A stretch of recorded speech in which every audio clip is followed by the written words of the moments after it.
বলো বলো মধুর না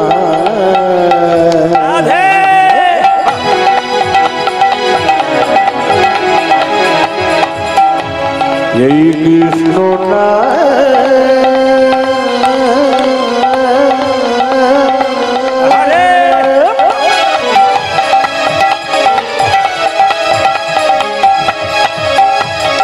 এই সুদামা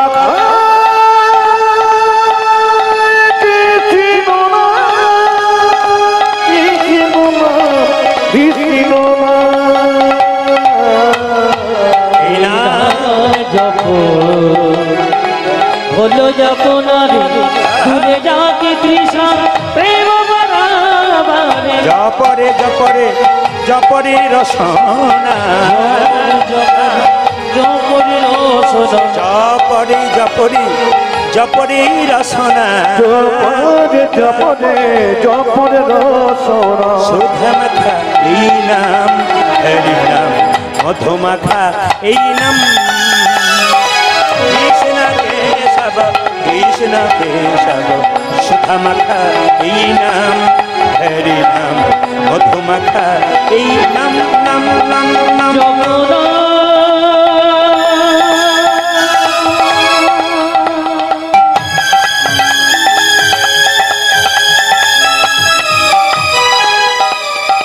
কৃষ্ণ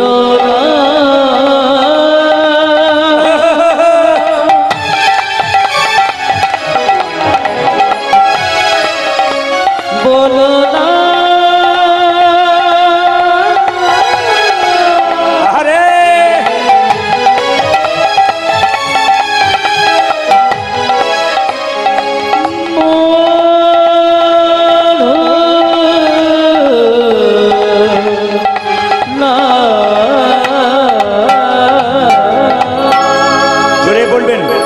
রাধা মাধব কি জগন্নাথ দেব কি জগন্নাথ দেব কি বাবা আপনাদের কাছে কয়েকটা প্রশ্ন থাকবে আপনারা উত্তর দিতে পারলে আমি খুশি হব যদি কেউ উত্তর দিতে পারেন ওখান থেকে একটু আঙ্গুল তুলবেন বা হাত তুলবেন আমি পারবো বা জোরে বলে দেবেন আপনারা শুনবেন মন দিয়ে ভারতবর্ষের মাটিতে বহু মানুষ গুলি খেয়ে মারা গেল এমন একজন মানুষ গুলি খেলো যাকে প্রথম গুলিটা মারার সঙ্গে সঙ্গে সে চিৎকার করেছিল রাম রাম রাম দ্বিতীয় গুলিটা যখন মারলো মাটিতে পড়ে গেল তখনও বলছে রাম রাম রাম রাম রাম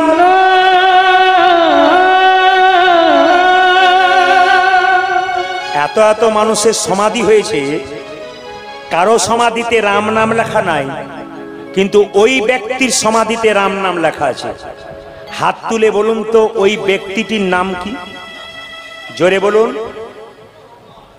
আচ্ছা আপনারা পবন পুত্র হনুমান বললেন পবন পুত্র হনুমান কি গুলি খেয়ে মরেছিল তাহলে আপনারা বলতে পারলেন না গত আচ্ছা হ্যাঁ তরুণী সেন বলেছে ঠিক আছে আচ্ছা আমি এবার বলে রাখি দেখুন তো আপনারা চমকে যাবেন শুনলে সেই ব্যক্তির নাম আপনারা সবাই চেনেন টাকার উপরে কোন মহাপুরুষের ছবি থাকে জোরে বলুন জেনে নিন মহাত্মা গান্ধীকে নাথুরাম গডসে যখন প্রথম গুলিটা মরেছিল ইতিহাস দেখবেন প্রথম গুলিটা মেরেছিল রাম বলে চিৎকার করেছিল দ্বিতীয় গুলিটা মরেছিল সঙ্গে সঙ্গে মাটিতে পড়ে গিয়েছিল রাম রাম করে মারা গিয়েছিল তার সমাধিতে রাম নাম লেখা ছিল হনুমানের সমাধিতে রাম নাম লেখা আছে কিন্তু তার সমাধিতে রাম নাম লেখা আছে কেন গুলি খেয়ে মরল মৃত্যুর সময় রাম রাম করতে করতে মরেছে রাম সমাধিতে রাম নাম লেখা আছে এই জন্য আপনাদের কাছে নিবেদন রইল রামকৃষ্ণদেব একটা সুন্দর বাণী হাতে করো কাম আর মুখে বলো হরি সবাই মিলে হাততালি দিয়ে একটু বলুন তো বসে বসে হাতে করো কাম আরে মুখে বলো হরি মানব জনম তোমার যাইবে গোতরি তালি হাতে করো কামারে মুখে বলো হরি সবাই। মানব জন্ম তোমার যাইবে গোতরে এই যে হাতে করো কামারে মুখে বলো হরি মানব জনম তোমার যাইবে গোতরি ও যে হাতে কর কামার মুখে হলো হরি মানব জনম তোমার যাইবে গোতরি এই যে হাতে করো কামারে মুখে বলো হরি মানব জনম তোমার যাইবে গোতরি হাতে করো কামারে মুখে বলো হরি মানব জন্ম তোমার যাইবে গোতরে আমাদের হিন্দুতে দেখবেন তিনটে হাত আছে আপনারা বলেন তিনটে হাত কোথায় কোথায় এদিকে ডান হাত বাঁ হাত একটা নাম কি অজু হাত অনেকে বলে দাদা কীর্তন শুনতে যাবেন না কি সুন্দর বলে সংসার করেছি আমার আবার কীর্তন শোনা সংসারের যা চাপ আচ্ছা মায়েরা বলুন তো সত্যি কি সংসার করেছেন সত্যি কি আমরা সংসার করেছি আচ্ছা কে কে সংসার করেছেন হাত তুলুন তো সব ব্রহ্মচারী নাকি कोई नहीं संसार किया सब सन्यास बन गया क्या अरे हाथ तो उठाइए ও মায়েরা সংসার আমি করি নাই আমার বাবা করে নাই দাদু করে নাই সংসার পাতা ছিল আপনি চলে এসেছেন সংসার করি নাই এই জন্য তো শাস্ত্র বলল সংসার সুখের হয় পুরুষের গুণে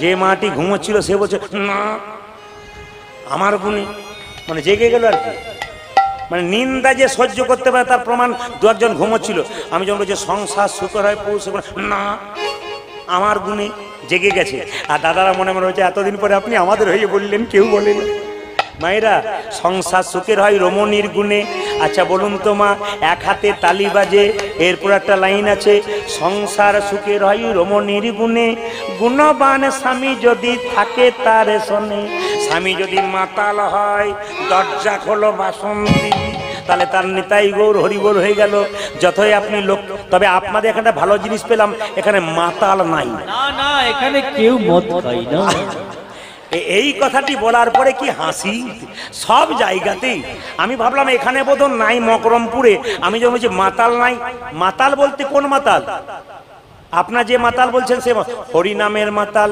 কিন্তু মাতাল আপনাদের এখানে এইরকম পার্টি নাই বোধহয় বলে দেখবেন কেমন চলছে একটু পরে গিয়ে মাতাল সব জায়গাতে আছে আচ্ছা কিছু মনে করবেন না নেশা মুক্ত সমাজ করুন নেশা চার রকমের একটি এক আঙ্গুলের একটি দু আঙ্গুলের একটি তিন আঙ্গুলের একটি চার আঙ্গুলের নেশার দিকে তাকান এক আঙ্গুলের নেশা কোনটা না আমি খাই না দেখে বলছি আর দু আঙ্গুলের নেশা কোনটা যেন সুখ টানটা এটা আপনাদের এখানে নাই একটাও মানে নাই আবার গান শুনতে শুনতে দুই চারজন দিয়ে তারপর আসছে আর কি দুটান দিয়ে আর তিন নম্বর নেশা কোনটা বলুন তো জয় বাবা ভোলা তার মানে কি গাঁজা দেখবেন অনেকে দেখবেন শিব মন্দিরে বসে বসে গাঁজা খায় আমি জিজ্ঞেস করি এই শিব মন্দিরে গাঁজা খাচ্ছিস কেন সে বলে জ্ঞান দেবেন না বাবা ভোলা খেয়েছিল বাবা তো বিষ খেয়েছিল তোরা বিষ খা বিষ খাবে না কিন্তু গাঁজা খাবে আর চার নম্বর নেশা কোনটা বলুন তো দরজা খোলো বাসন্তী এই পার্টি আপনাদের নাই তবে যে মদ খায় তার তিনটে লাভ হয় বলবো না বাদ দিয়ে দেবো বলবো বাবার অনেক বলছে বলুন বলুন তাহলে কাল থেকে শুরু করব মদ খেলে তিনটে লাভ হয় এইদিকে তাকান মদ খেলে তিনটে লাভ কি কি জেনে নিন যে মদ খায় তার বাড়িতে কোনদিন চোর ঢোকে না যে মদ খায় তাকে কোনদিন কুকুরে কামড়ায় না যে মদ খায় সে বুড়ো হয় না চিরকাল ইয়ং থেকে যায় অনেকে মনে মনে হচ্ছে কাল থেকে শুরু করে দেবো কোনো অসুবিধা নেই জেনে নিন যে মদ খায় সে চিরকাল না মানেগুলো বুঝিয়ে দিই তারপর বলবেন যারা মনে মনে ভাবছেন কাল থেকে শুরু করবো তারা শুনে নিন মদ খেলে তার বাড়িতে চোর ঢোকে না কেন বলুন তো যে যত মদ খায় লিভার লাংস কিডনি আস্তে আস্তে নিতাই গৌর হরিবোল হয়ে যায় এমন কাশতে শুরু করে রাত্রি 12টার সময় চোর যখন ঢুকতে যায় তখন মনে মনে ভাবে বেটা জেগে আছে ঢোকার দরকার নাই এই জন্য চোর ঢোকে না আর কুকুরে কামড়ায় না কেন জেনে নিন মায়েরা যে যত মদ খায় মদ খেতে খেতে দুর্বল হয়ে যায় রাস্তা দিয়ে যখন হেঁটে যায় তখন শুধু হাঁটতে পারে না লাঠি নিয়ে হাঁটে আর হাঁটতে হাঁটতে লাঠি দেখলে কুকুর ভয়ে পালিয়ে যায় কুকুর কামড়ায় না আর একটা কারণে কুকুর কামড়ায় না কেন বলুন তো যারা বেশি মদ খায় অভিজ্ঞতা আপনাদের আছে যারা বেশি মদ খায় তারা দেখবেন নর্দমার পাশে শুয়ে থাকে আর কুকুরটাও নর্দমার পাশে শুয়ে থাকে ওভাবে আমার প্রতিবেশী বটে কামড়ানোর দরকার নেই ওই জন্যে কামড়ায় না আর 3 নম্বর কারণ কি, বুড়ো হয় না কেন, বুড়ো হবার চান্স পায় না, তার আগে গাল মুখ সব ভুলে যায়। বলো হরে বলো হরি। হ্যাঁ, এবার যারা খেত তারা ভাবছে বেটাকে আর আনার দরকার নাই, এ খালি আমাদের বিরুদ্ধে কথা বলে। না না, আমি মদের সুরার কথা বলেছি, মদের কথা বলি না, সুরা সুরা, ভালো কথাই বলে সুরা, কি সুন্দর রা সুরা। মায়েরা সবাই লোক হাততালি দিন। হাতে করো কাম আর মুখে বলো হরি, মানব জন্ম তোমার যাইবে গো তরি। হাতে করো কাম আর মুখে বলো হরি, মানব জন্ম তোমার যাইবে গো তরি। হাতে করো কামার মুখে বলো হরি, মানব জন্ম তোমরা যাইবে গো তরি। মায়েরা যাদের সময় নাই ঝাঁট দেবেন, রামকৃষ্ণ দেব বলছে ঘরেতে ঝাঁট দেবেন। হরে কৃষ্ণ কৃষ্ণ কৃষ্ণ হরে হরে, হরে রাম রাম রাম। হরে কৃষ্ণ কৃষ্ণ কৃষ্ণ হরে হরে, এই দেখুন হরে হরে। মহাপ্রভু বলেছেন খাইতে শুইতে যথা তথা সব জায়গায় হরিনাম করা যায়। ও মায়েরা বাথরুমে বসে আছে হরিনাম করা যায়। মহাপ্রভু শিক্ষা দিয়েছেন, কি শিক্ষা দিয়েছেন? খাইতে শুইতে যথা তথা হরিনাম করা যায়। আপনার হরিনাম করার সময় নাই, আপনি এক কাজ করবেন, বাড়িতে ঝাঁট দেবেন, ঝাঁট দেওয়ার সময় এরকম করে গাইবেন, কোনো অসুবিধা নেই। হরে কৃষ্ণ কৃষ্ণ কৃষ্ণ হরে হরে, হরে রাম রাম রাম হরে হরে। হরে কৃষ্ণ কৃষ্ণ কৃষ্ণ হরে হরে, হরে রাম রাম রাম হরে হরে। বলো হাতে করো কামারে মুখে বলো হরি, মানব জন্ম তোমার যাইবে গো তরি।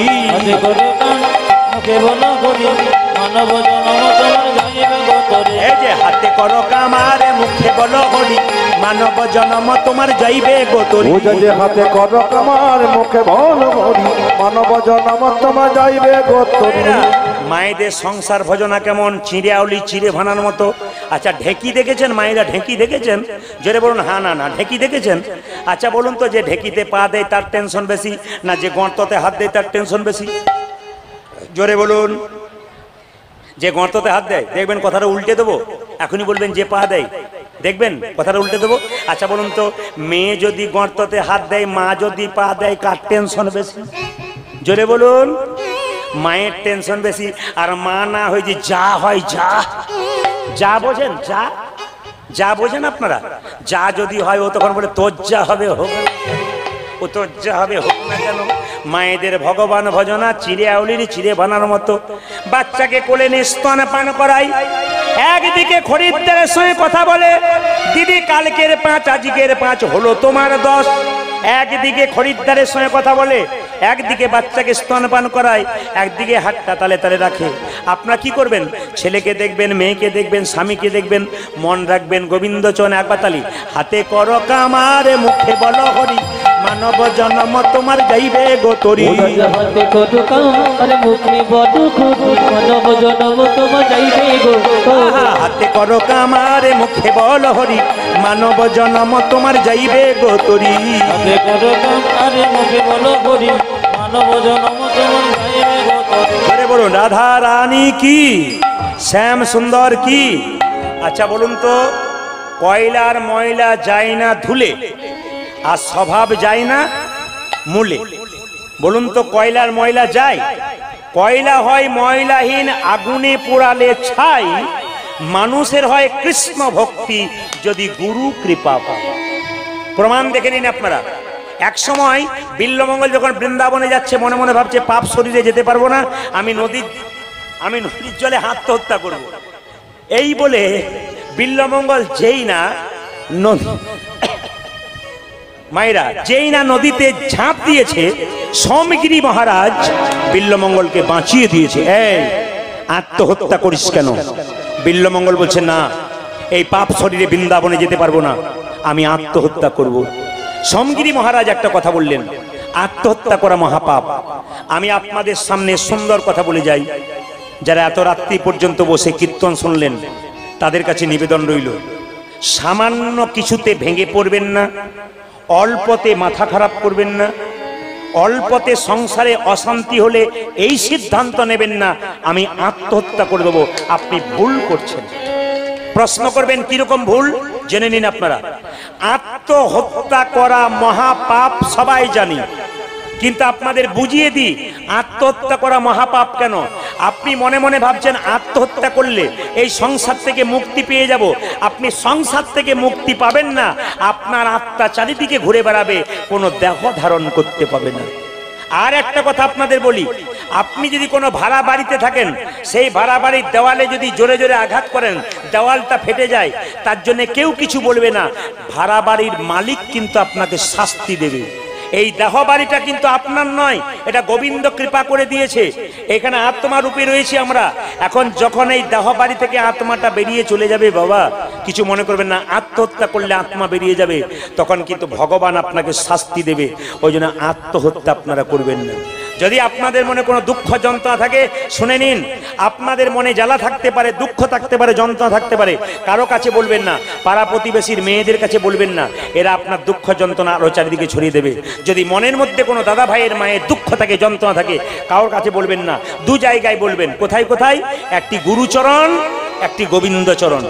একটি গুরুর কাছে বলবেন, একটি গোবিন্দের কাছে বলবেন। গুরু হলো বাবার মতো, মনের কথা খুলে বলবেন, তিনি সমাধান করে দেবেন। গোবিন্দ হলো বাবার মতো, মন্দিরে বসে বলবেন, আপনার লাভ আছে। আমি একটা কথা শুধু বলে যাই, আপনারা বাড়িতে টালি দেন না, টাইলস, মায়েরা বলুন, টাইলস দেন না? আচ্ছা, টালির ওপরে আমরা পেরিয়ে যাই, ওই টাইলসটাকে এমনি চলতি কথায় কি বলা হয়? টালি। বাড়িতে টালি দেন তো, টালির ওপরে পা দিয়ে যান। আবার শিব মূর্তি ওই পাথর থেকে তৈরি হয়, টালি ওই পাথর থেকে তৈরি হয়। লক্ষ্য করুন, এক ট্রাক টালি যাচ্ছে, টাইলস এক ট্রাক, তার মাঝে একটা শিব মূর্তি যাচ্ছে। লক্ষ্য করবেন, এক ট্রাক টালি যাচ্ছে টাইলস, তার মাঝে একটা শিব মূর্তি যাচ্ছে। তো টাইলস গুলো শিব মূর্তিকে বলছে শিবমূর্তি। একই পাথর থেকে আমরা টালি হয়ে গেলাম, আর তুই শিবমূর্তি হয়ে গেলি। তোকে মানুষ পুজো করবে, আমাদেরকে পা দিয়ে মেরে যাবে। তোর কি ভাগ্য ভালো রে, হে শিবমূর্তি! একই পাথর থেকে তুই শিব হয়ে গেলি, আর একই পাথর থেকে আমরা টালি হয়ে গেলাম। আমাদের ভাগ্য কত ভালো খারাপ, আর তোর ভাগ্য কত ভালো, তোকে সবাই পুজো করবে, আমাদের পা দিয়ে পদদলিত করে চলে যাবে। সঙ্গে সঙ্গে শিবমূর্তিটা বলছে, শোন ভাই, আমরা একই পাথর থেকে, একই জায়গা থেকে, তুই হলি টালি, আমি হলাম শিব মূর্তি। কেন না, এক সময় যখন ভূমিকম্প হলো হালকা, তখন তুই ভেঙে সরে গেলি, হালকাতে ভেঙে সরে গেলি, হালকা ধাক্কাতে। আমি কিন্তু সরি নাই, মাথা তুলে দাঁড়িয়েছিলাম। কে বলছে? শিব মূর্তি বলছে, আমি মাথা তুলে দাঁড়িয়েছিলাম, অল্পতে ভাঙি নাই, তোরা ভেঙে গেলি, সরে গেলি আমার কাছ থেকে, আর আমি মাথা তুলে দাঁড়িয়েছিলাম। কোন শিল্পী এসে আমাকে ধাক্কা মেরে খুঁড়ে খুঁড়ে শিব মূর্তি তৈরি করলো। আমার তখন বড় কষ্ট হয়েছিল, ভাই আজকে আমি শিব মূর্তি হলাম, আমি পুজোর অধিকারী হলাম, তোরা টালি হলি, তোদেরকে পা দিয়ে সবাই মারিয়ে যাচ্ছে। এর থেকে কি শিক্ষা পেলেন আপনারা? শিব মূর্তির কাছে শিক্ষা কি পেলেন? অল্প ধাক্কাতে কেউ ভেঙে পড়বেন না, অল্প ব্যথা পেলে সংসারে কেউ ভেঙে পড়বেন না, মাথা তুলে দাঁড়াবেন। যদি মাথা তুলে দাঁড়াতে পারেন, আঘাত সইতে পারেন, শিবমূর্তির মতো আপনি জগতে পুজো পাবেন। আর যদি অল্পতেই ভেঙে যান, তবে টালির মতো আপনাকে পা দিয়ে সবাই মেরে চলে যাবে, আপনার সম্মান থাকবে না। কি সুন্দর শিক্ষা দিয়েছে দেখুন। বিল্বমঙ্গল হঠাৎ যখন দেখলো একটা সুন্দরী মেয়ে জল নিতে এসেছিল, তার নাম কি অহল্যা, মাথায় কাপড়টা নিয়ে, সতী নারী তো, জল নিয়ে চলে যাচ্ছে। আর বিল্বমঙ্গল মনে মনে ভাবছে, এর পেছন পেছন যাব, আর গিয়ে এর বাড়িতে সেবা গ্রহণ করব, আর সঙ্গে সঙ্গে দক্ষিণা স্বরূপ এই মেয়েটাকেই চেয়ে বসবো। আগে যাচ্ছে কে? অহল্যা বলে নারী, আর পেছনে যাচ্ছে বিল্বমঙ্গল। এ চিন্তা, তুমি আমায় ত্যাগ করলে কি হবে? তোমার চাইতে সুন্দরী রমণী পেয়েছি। ঠমকি ঠমকি চলে বিল্ল ঠাকুর আজ, ঠমকে ঠমকে চলে বিল্ল ঠাকুর আবার, ঠমকি ঠমকি চলে বিল্ল ঠাকুর আজ, বিল্ল জয় রে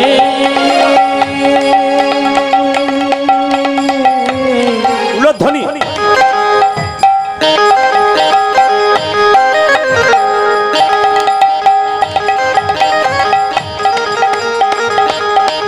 বিল্ল ঠাকুর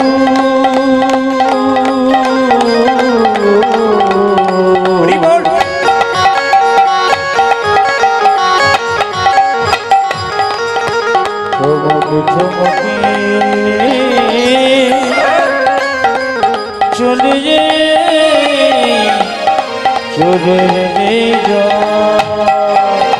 ঠমকি ঠমকি চলে বিল্ল ঠাকুর আজ, ঠমকে ঠমকে চলে বিল্ল ঠাকুর আজ, মনে ভাবে নারীর তরে কি করিবে কাজ, মনে ভাবে নারী তবে কি করিবে কাজ, মনে ভাবে নারীর তরে কি করিবে কাজ, মনে ভাবে নারী তোরে কি করিবে, ভাবে মনে মহনে, ভাবে মনে ও মনে, দেখো ভাবে মনে মনে, নারীর তরে কি করিবে ভাবে মনে মনে, নারী তরে কি করিবে ভাবে মনে মনে, ওই নারীর তরে কি করিবে ভাবে মনে মনে, নারী তরে কি করিবে ভাবে মনে মনে, মনে ভাবে নারীর তরে কি করিবে কাজ, বুঝা যে মনে ভাবে নারী তোরে কি করিবে মনে ভাবে নারীর তরে কি করিবে কাজ। ওই মনে ভাবে নারী তরে কি করিবে তাই। অহল্যা সতী নারী ছিল মা, দরজাটা বন্ধ করে দিল, লোকটা স্বভাব ভালো নয়, কেমন তাকাচ্ছে। বিল্লমঙ্গল দরজায় গিয়ে বলল, ভিক্ষাং দেহি মাতো, দেখি মা তো কে আছো মায়ামাই ভিক্ষা দাও, ভিক্ষা দাও, কে আছো মায়ামাই ভিক্ষা দাও।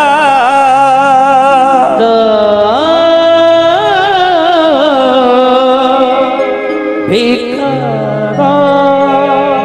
ভক্তিমতী মায়েরা, ভক্ত বাবারা যারা এসছেন, হাতের সামনে কেউ যদি হাত পেতে দাঁড়ায় তাকে ঘোরাবেন না। যদি আপনার সামর্থ্য থাকে, আপনার কাছে যদি কেউ হাত পেতে দাঁড়ায় রাস্তাঘাটে, কোনো ভিখারি, কোনো দরিদ্র ব্রাহ্মণ, কোনো দরিদ্র মানুষ যদি হাত পাতে, আপনি ফেরাবেন না। যদি দেন আপনার মঙ্গল হবে। আপনি 10 টাকা দিতে পারবেন না, 5 টাকা দেবেন, 5 টাকা না পারলে 2 টাকাও দেবেন, ফেরাবেন না। এই জন্য মাথায় রাখবেন, যত ভিখারি আসবে আপনার সামনে হাত পাচ্ছে মানে কি আপনার উপর ভরসা করে বসে আছে, আপনি মুখ বেঁকিয়ে চলে যাবেন না, কিছু দেবেন, আপনার লাভ আছে। যে দেয় তার হাত ওপরে থাকে, যে নেয় তার হাত নিচে থাকে। আপনি দেবেন, আপনি ওপরে থাকবেন। দয়াকার দন্তন দান মানে কি? দেওয়া। আর দয়াকার মধ্যন দান মানে কি? পুণ্য। আপনার বাড়িতে ভিখারি গেলে মায়েরা শুনে নিন, আপনারা ভিক্ষা দেবেন না, ছোট ছোট বাচ্চাদেরকে দেওয়া করাবেন। কেন বলুন তো? ছোট বাচ্চাদেরকে দেওয়াতে অভ্যাস করুন। এ যদি এখন থেকে দেয়, যখন ছেলে বড় হবে তখন আপনাকেও দেবে। আর ছোট থেকে বাচ্চাকে যদি এরকম শিখিয়ে দেবেন, বাচ্চা ওই রকম শিখে বসে থাকবে। এই জন্য আপনাদের কাছে নিবেদন রইল, যে যেখানে বসে আছেন দান করবেন, কিন্তু নাম দেবেন না। দান করবেন কিন্তু নাম দেবেন না। যদি আমাদের বীরভূমে একচক্র ধাম, নিতাই ধাম যান, তাহলে কোনোদিন গেলে দেখতে পাবেন বিরাট বড় একটা মন্দির তৈরি হলো, 10 কিলোমিটার দূর থেকে দেখা যায়। ওই মন্দিরটাতে আমি গিয়েছিলাম বেড়াতে, তো জিজ্ঞেস করলাম কর্মকর্তাদেরকে, এত বড় মন্দিরে খরচ কে দিল? কর্মকর্তারা বলছে, কে যে দিল আমরা জানি না। বলে কি করে বুঝলেন জানি না? বলছে ট্রাক ট্রাক পাথর আসছে, সিমেন্ট আসছে, বালি আসছে, কিন্তু যিনি দিচ্ছেন তিনি একবারও বলছেন না যে আমি দিলাম। আপনারা 50 টাকা 5000 টাকা দিলে অনেকে বলেন আমি 5000 টাকা দিলাম, বলবেন না, আপনার অহংকার বাড়বে, না বললে আপনার প্রেম জাগবে। আমি প্রমাণ দিয়ে দিই, মন্দিরে দাঁড়িয়ে আছি, হঠাৎ দেখলাম 3 ট্রাক সিমেন্ট এলো। আমি ড্রাইভারটাকে চালাকি করে জিজ্ঞেস করলাম, ভাই এগুলো কে পাঠিয়েছে? তখন ড্রাইভারটা বলছে, বাবু বলেছে নাম বলবি না, নাম বললে অহংকার হবে, আর নাম না বললে প্রেম জাগবে। আপনারা 5000 টাকা দিয়ে কত অহংকার জন্মাচ্ছেন, আমি 5000 টাকা দিয়েছি। আর একটা মন্দিরের জন্য কোনো ব্যক্তি 3 ট্রাক সিমেন্ট দিয়েছে, তবু বলে নাই যে আমার নাম দিবি না। কেন? তিনি বলেছেন আমার নাম দিবি না, প্রেম জাগবে, অহংকার জাগবে না। এই জন্য আপনাদের কাছে নিবেদন রইল, বাবা যে যা দান করবেন যে কোনো জায়গাতে কোনোদিন বলবেন না আমি দিলাম। তবে হ্যাঁ, কোনো জিনিস দিলে আপনি নাম দেবেন না। আপনি মন্দিরে একটা ঠাকুর দিলেন, বিগ্রহ দিলেন, নাম দেবেন না, আমার বাবার স্মৃতির উদ্দেশ্যে দিলাম, দেবেন না। আপনি অন্যায় করছেন। কেন? ভুল করছেন। আমাদের পাশের বাড়িতে একটা দুর্গা মন্দির হয়ে গেল। হ্যাঁ, একটি ছেলে তার মায়ের নামে ফ্যান দিয়েছে, মায়ের নাম রাজুবালা সরকার, ফ্যানও ঘুরছে, রাজুবালা সরকারও ঘুরছে। ওই জন্য আপনাদের কাছে নিবেদন রইল, অপমান করা হয় তাকে যার নামে দেবেন, কি নামে দেবেন না, তাকে স্মরণ করে দেবেন, ভগবান কৃপা করে দেবেন। বিল্লমঙ্গল যখন বসে আছে, অহল্যা স্বামীর নাম বণিক, কোনো সন্তান সন্ততি নাই। বিল্লমঙ্গল বলল আমার সেবা দাও। অহল্যাকে তার স্বামী বলল, শোনো, বাড়িতে ব্রাহ্মণ বৈষ্ণব এলে সেবা করাতে হয়, ওনাকে সেবা দিতে হবে। অহল্যা বলছে, না স্বামী, আমি সেবা দেবো না। বলে কেন? ও স্বভাব ভালো নয়। বলে কার কেমন স্বভাব দেখে লাভ নাই, বাড়ি এসেছে সেবা করাতে হবে। তার স্ত্রী কি করলো? ভক্তি ভরে থালাতে করে সুন্দর করে অন্ন ব্যঞ্জন সাজিয়ে যখন দিতে গেল, বিল্লমঙ্গল মনে মনে ভাবলো, বারে এই চিন্তা, তুমি আমায় ত্যাগ করলে কি হবে? এই দেখো আমি কোথায় এসেছি তুমি জানো না। আমি একটা সুন্দরী মেয়ের কাছে এসেছি, এর নাম হলো অহল্যা। এর কাছে সেবা গ্রহণ করব, তারপর দক্ষিণা স্বরূপ এই মেয়েটাকেই চেয়ে বসবো। সুন্দর করে যখন সেবা দিল মা, সঙ্গে সঙ্গে অহল্যার স্বামী বলে উঠল, ব্রাহ্মণ সেবা দিলে দক্ষিণা দিতে হয়। হ্যাঁ হয়। কি দক্ষিণা নেবে তুমি? ব্রাহ্মণ বিল্বমঙ্গল মনে মনে ভাবলো সুযোগ পেয়েছি, কি দেবে তুমি দক্ষিণা? সঙ্গে সঙ্গে বলে উঠলো, দেব দক্ষিণা কি? যা চাইবে তাই দেব। বিল্বমঙ্গল বলল, তবে দাও কি? তোমার স্ত্রীকে সুন্দর করে সাজিয়ে আমার সেবায় লাগিয়ে দাও। ব্রাহ্মণ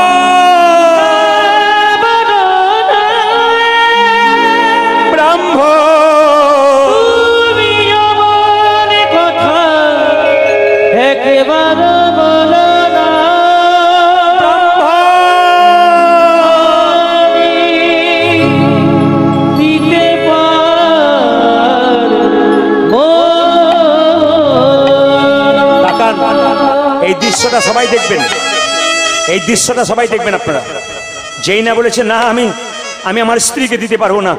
যারা সৎ পুরুষ হয় তাদের স্ত্রীকে কোনো পুরুষের কাছে যেতে দেয় না।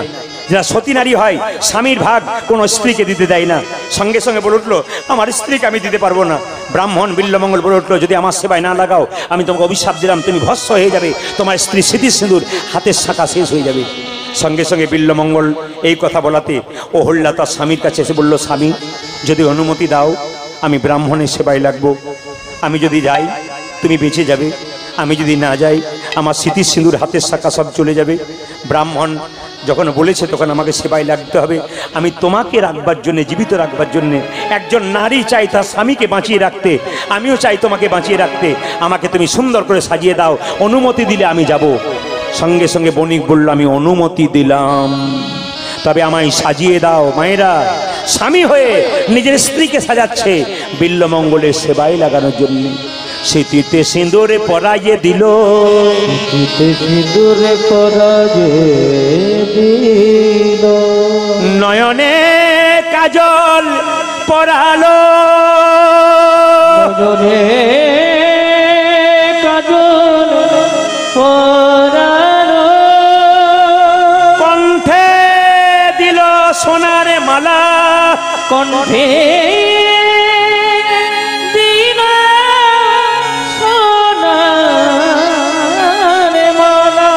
চরণে দিল আলো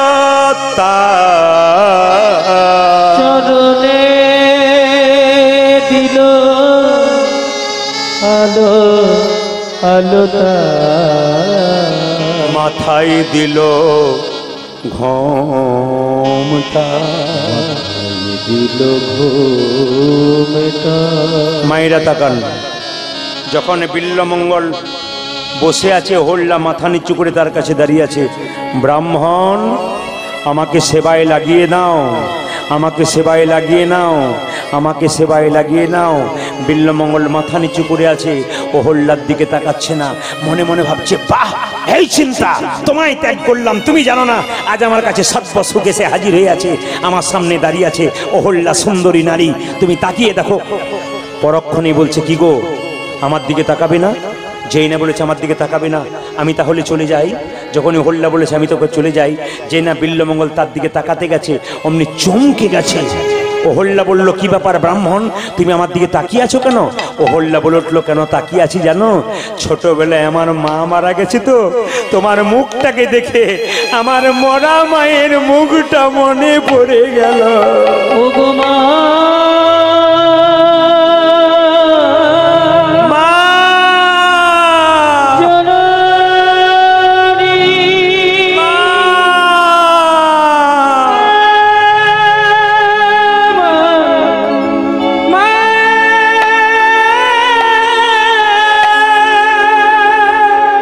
কি ব্রাহ্মণ, তুমি আমার দেহটাকে সেবা করার জন্য এসেছিলে আর তুমি আমায় মা বলে ডাকলে? হ্যাঁ, আমি তোমার মুখের দিকে এতদিন চাকাই নাই, আজকে তাকিয়ে দেখলাম আমার মরা মায়ের মুখটা মনে পড়ে গেল তোমাকে দেখে। কি চাও তুমি? আমি কোনদিন মা হতে পারি নাই, তুমি আমায় মা বলেছো, আমার অন্তর কেঁদে উঠলো। তুমি কি চাও? দেবে মা, তবে দাও কি? অহল্যা তো বণিকের স্ত্রী, প্রচুর টাকা তার। কি করলো? বলে তোমার মাথার দুটো ক্লিপ আমায় দাও। কি করবে ক্লিপ দুটো নিয়ে? মা আমায় দাও। যেই না ক্লিপ দুটো নিয়েছে অমনি নয়নের কাছে নিয়ে গেল। নয়ন, তুই আমায় কৃষ্ণ চরণে পেতে বাধা দিলি, এই দেখ আমার মায়ের সামনে, আমার মায়ের সামনে আমার চোখ দুটোকে আমি অন্ধ করে দিলাম। কি মা গো তোমার চরণে সপে দিলাম আমার দুটি নয়ন তারা। নিতাই গৌর হরি হরি বল। আমার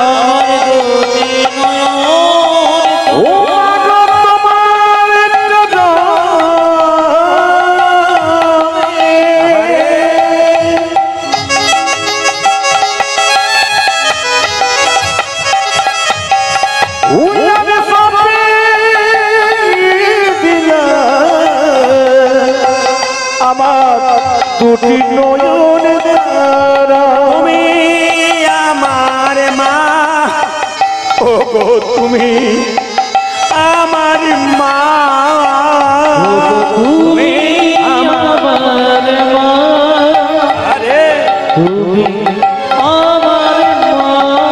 বিদায় জননী, বিদায় জন্মভূমি, বিদায় জননী, বিদায় জন্মভূমি,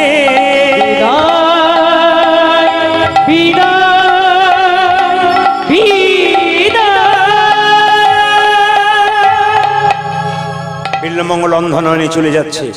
একটা কথা মনে রাখবেন, যারা ভক্ত মানুষ তাদের খাবার অভাব হয় না। যারা ভক্ত মানুষ না, টোনটা একটু বাড়াও, কমে গেল মনিটরটা। যারা ভক্ত মানুষ তাদের কিন্তু খাবার অভাব হয় না। জেনে নিন, হাজার হাজার সাপের মধ্যে একটা সাপের মাথায় যদি মণি থাকে, তাকে অন্ধকারে বসে খাবার জোগাড় করতে হয় না, চুপচাপ বসে থাকে, মণির আলোতে পোকামাকড় চলে আসে। ভগবান রূপ মণিকে যে হৃদয় মাঝে রাখতে পারে, তার ভক্তের খাবার কোনোদিন অভাব হয় না, ভগবান জোগাড় করে দেয়। বিল্বমঙ্গল অন্ধনয়নে বসে আছে, আর ভগবান তখন গোয়ালার বেশ ধারণ করে মাথায় দধিদুগ্ধ নিয়ে তার কাছে আসছে। কেমন করে? কাঁধে লইয়ে দধি ভাণ্ড চলে আমার প্রাণ গোবিন্দ, নাচিয়া নাচিয়া। কাঁধে দধি ভাণ্ড চলে আমার প্রাণ গোবিন্দ, নাচিয়া নাচিয়া। ও যা যে কাঁধে লইয়ে দধি ভাণ্ড চলে আমার প্রাণ গোবিন্দ, নাচিয়া নাচিয়া।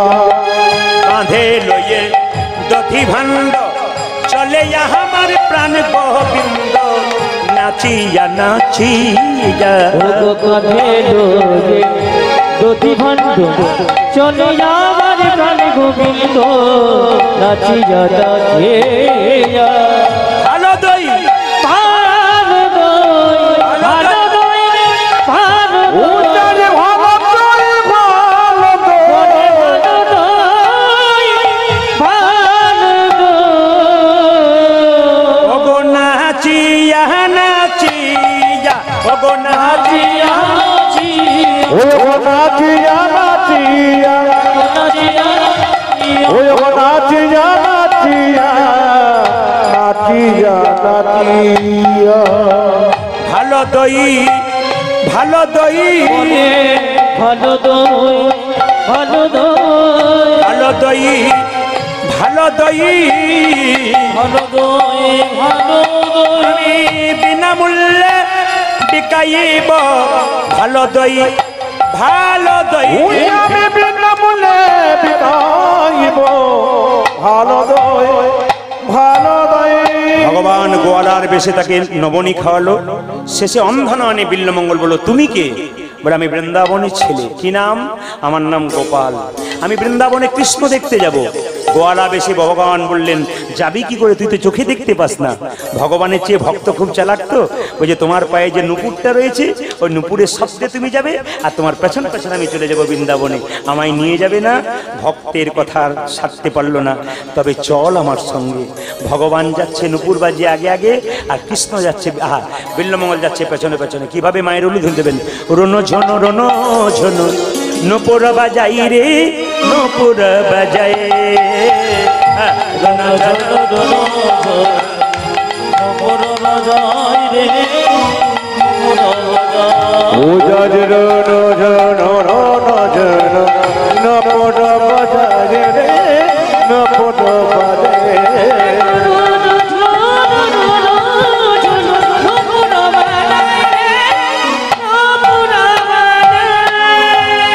শুনি বিল্ল ঠাকুর বৃন্দাবনে ভাই রে তাহা শুনি বিল্ল ঠাকুর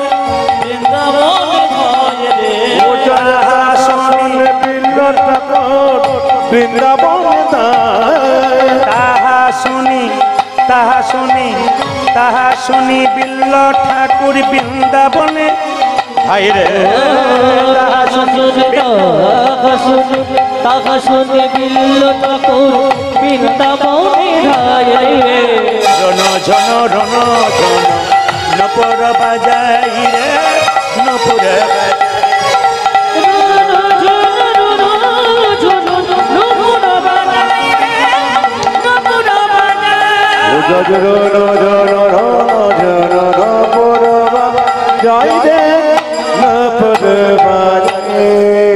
বিল্লমঙ্গল বৃন্দাবনে গেল, কৃষ্ণের পাশে বসে আছে, কৃষ্ণকে চিনতে পারলো না। কৃষ্ণ বলল তুই কি চাস? আমি ভগবান দেখতে চাই। কৃষ্ণ বিল্লমঙ্গলের চোখে হাত বোলালো, দেখতে পেল কৃষ্ণ বসে আছে। কৃষ্ণ বলল বিল্লমঙ্গল তুই আর কি চাস? তোমার রাধাকে দেখতে চাই। তুই যদি আমার রাধাকে দেখতে চাস তো চিন্তাকে ডাক। এক হাঁক দিল চিন্তাকে, চিন্তা চলে এলো বিল্লমঙ্গলের পাশে। একদিকে বিল্লমঙ্গল চিন্তামণি, একদিকে রাধা গোবিন্দ বসে আছে। দুজনে মিলে বিল্লমঙ্গল আর চিন্তামণি গাইছে ভগবান কৃষ্ণ রাধার সামনে। কি গাইছে?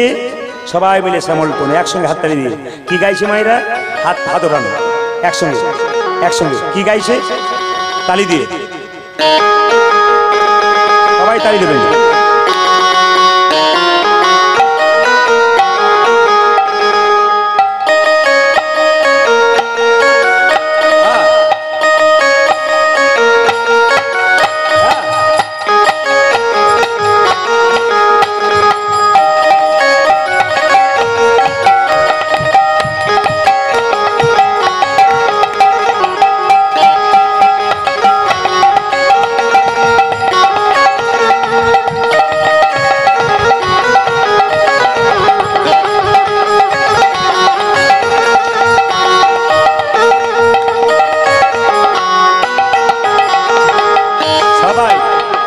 শ্যামল তনু যে হলো আবিরে তেলাল, আবিরে তেলাল হোলি খেলিছে আমার ব্রজের গোপাল। শ্যামল তনু যে হলো আবিরে তেলাল, আবিরে তেলাল হোলি খেলিছে আমার ব্রজের গোপাল। শ্যামল তনু যে হলো আবিরে তেলাল, আবিরে তেলাল হোলি খেলিছে আমার ব্রজের গোপাল। শ্যামল তরুণে হলো আবিরে হোলি খেলিছে আমার ব্রজের গোপাল।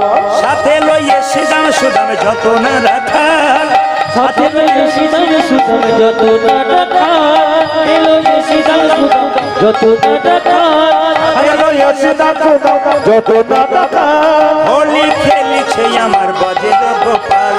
শ্যামল তনু যে হলো আবিরে তেলাল, আবিরে তেলাল হোলি খেলিছে আমার ব্রজের গোপাল। শ্যামল তনু যে হলো আবিরে তেলাল, আবিরে তেলাল হোলি খেলিছে আমার ব্রজের গোপাল। শ্যামল তরুণে হলো আবিরে আবিরে হোলি খেলিছে আমার ব্রজের গোপাল। রাধারে রং দেবে বলে ধরিল পিচকারি, ধরিল পিচকারি লাল রঙে রাগাইল নীল রঙের শাড়ি। রাধারে রঙে বলে ধরিল পিচকারি, ধরিল পিচকারি লাল রঙে রাগাইল নীল রঙের শাড়ি। রাধারে রং দেবে বলে ধরিল পিচকারি, ধরিল পিচকারি লাল রঙে রাগাইল নীল রঙের শাড়ি। রাধারে রং দেবে বলে ধরিল পিচকারি, ধরিল পিচকারি লাল রঙে রাগাইল নীল রঙের শাড়ি।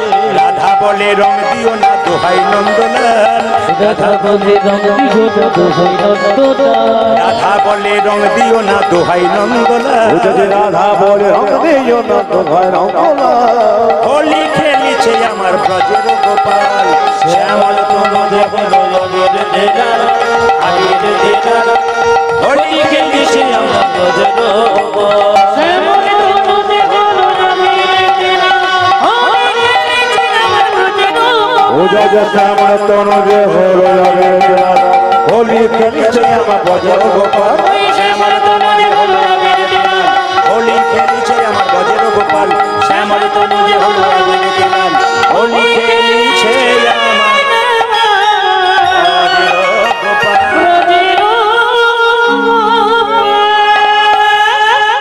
আচ্ছা আপনারা কি ঘরে সিদ্ধান্ত নিয়ে এসছেন আজকে উঠবেন না? আজ উঠবেন না? কিন্তু লীলা আমি কোথায় শেষ করেছি আপনারা সবাই জানেন। বিল্লমঙ্গল চিন্তামণি বসে আছে, রাধা গোবিন্দ বসে আছে, যারা ভক্ত মানুষ তারা কিন্তু বুঝে গেছে যে লীলা কখন শেষ হয়ে গেছে। শুধুমাত্র ছোট করে একটা ভজন গাইলাম ভগবানের কাছে বসে বসে। আপনারা সবাই ভালো থাকুন। রাত্রি 12টা বেজে গেছে, আমাদেরও অনেক দূরে যেতে হবে, বহরমপুর। হ্যাঁ, এই জন্যে এত রাস্তা, আবার কীর্তন গান আছে কালকে সন্ধেবেলায়। আপনারা ভালো থাকুন, সুখে থাকুন সবাই মিলে।